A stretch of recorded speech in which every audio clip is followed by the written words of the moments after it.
Supportan nila din ang kanyang YouTube channel. Yun na po, maraming salamat. Ayan.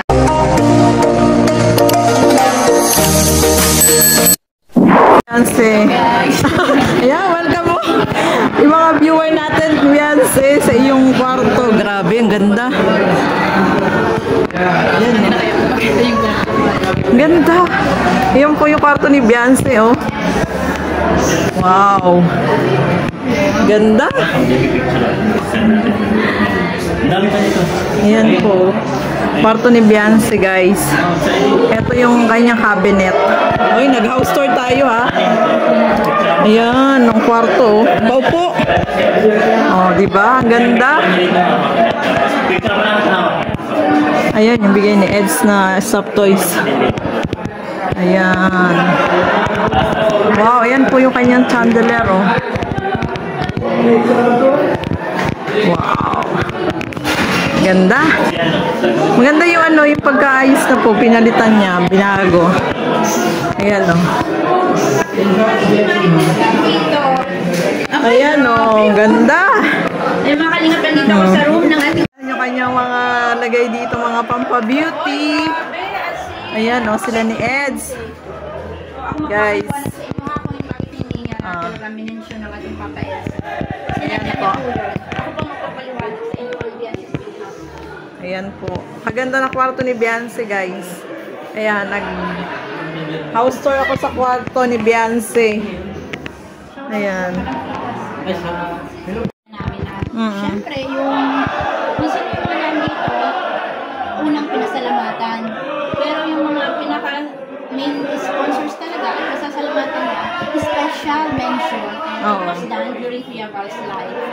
So, ayun mga kalinga pa, huwag po tayo maghinanakit. Nandito po kami, and na-witness po namin. Gutom na po talaga yung mga tao.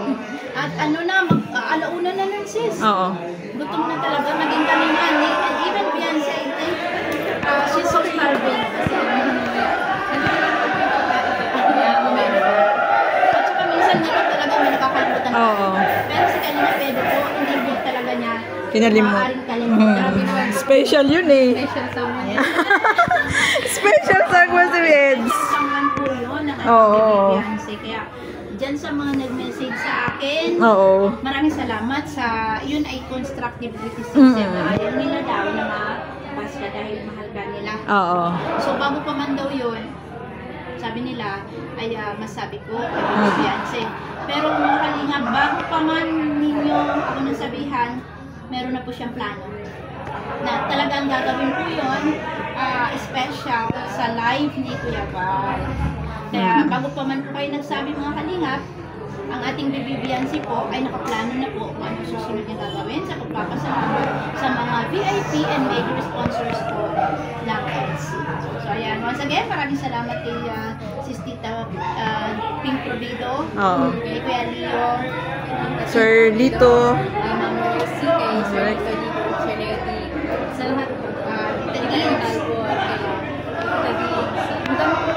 basta lahat na kayo, sa lahat ng Kuya Val. Huwag na tayo mag-inanakit. Every now and then naman, pinag-isalamaan, nagpasalamatan sa ganun talaga, di ba? Sis Nandang Emi, na minsan nakakalimutan natin. Sa sobrang tuwa. Minsan yung mga emotions natin, yung emotion na naiiyak, natatanggap pa siya. Kasi hindi na niya alam kung susunod na gagawin. Pero syempre kami believe sa'yo kasi na-deliver mo ng maayos yung mensahe. Hindi niya mo na isa-isa yung mga sponsors, pero sabi niya na mga sponsors, nagpasalamat pa rin siya. Pero sabi niya, yung pagsasabi ng mga pangalan, kasi it will take time talaga kung isa-isahin niya. Kaya ginawa niya, nilahat na lang niya. Sinabi niya sa mga sponsors. Pero yung pag-isa-isa ng mga pangalan, ginawa niya po sa live ni Kuya Val. Nakaintindihan po. Marami kasi ang nagsasabi. Bakit hindi? Ito ha, isa pa, bago ako mag-end. Yung kay Kalinga Pedro, yun po ay hindi po niya talaga binanggit kasi gusto niya po mangyari yung private. Special.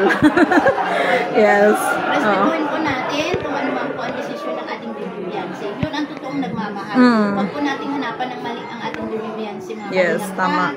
Kasi kung naghahanap kayo ng mali, ibig sabihin, hindi nyo mahal. Oo. Ganun lang. Yun na, kaya sa magbabas dyan, ibabas din namin kayo. Kami ang, Oo nga. kami ang magdidepensa sa Yes, Bibiansi tama. kasi nakita namin ang Oo. sitwasyon dito sa bahay. Okay, so bago ako umiyak. Wag umiyak. Kanina pa. Kaya maraming salamat sa inyo lahat talaga. Yes. Sana hindi kayo magsawa sumuporta dito sa ating Bibiansi. And syempre, Yes. Bibiansi, sabi nila, sana daw nila. Kasi love na love daw talaga nila kayo. Tama. Supportan din po natin yung mga Kuya Val, vlog po. Kasi para tuloy-tuloy po yung pagtulong po natin yung programa ng pagtulong. Kaya maraming salamat. Yes. Yes.